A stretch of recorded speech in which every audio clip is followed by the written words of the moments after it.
Kemarin Pak Menteri PU. Endorse.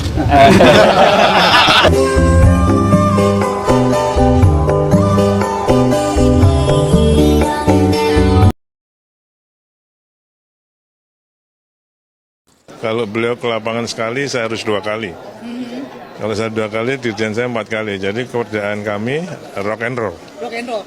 Pak Basuki, saya juga lihat suka rock and roll. Kalau misalnya lagi rapat Pak Jokowi di lapangan, suka pakai topi kebalik, pakai tas santai itu gimana sih Pak? Ini kan di depan presiden gitu Pak. Makanya kalau saya ditanyain tentang personality-nya, beliau itu orang yang unusual, unpredictable, dan inovatif. Beliau tidak ingin terikat pada protokoler ya. Kalau Ibu menyampaikan ini di depan presiden, beliau sendiri tangannya diluntung. Itu sudah menurut saya sudah melewati pakem. Tapi beliau untuk orang kerja ya begitu. Saya sendiri kalau pakai batik di lapangan pasti nggak bisa kerja. Saya nggak pernah pakai batik di lapangan. Artinya bahwasannya pakem-pakem itu yang membuat Pak Basuki nyaman ketika pada saat di sampingnya. Siap, ya betul. Dari dulu saya gitu, ya.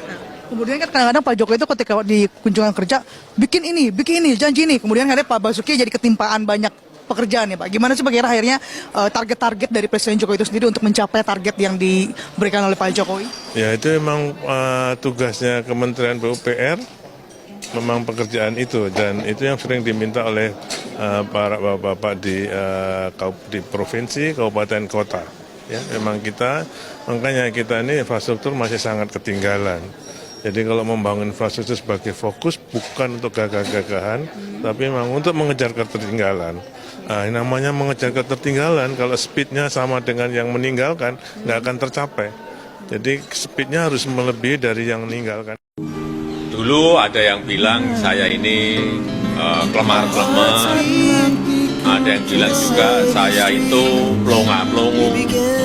Kemudian ganti lagi, ada yang bilang saya ini otoriter. Kemudian ada juga yang ngomong saya ini bebek lumpuh.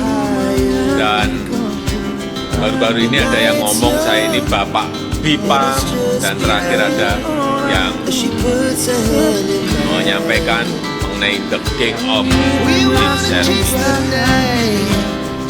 Ya saya kira ini bentuk ekspresi mahasiswa, dan ini negara demokrasi, jadi kritik itu boleh-boleh saja, dan universitas tidak perlu menghalangi mahasiswa berekspresi. Tapi nggak ingat, kita ini memiliki budaya tata krama, memiliki budaya kesopan santunan. Ya, saya kira biasa saja. Mungkin mereka sedang belajar mengekspresikan pendapat. Kemarin Pak Menteri PU. Endorse.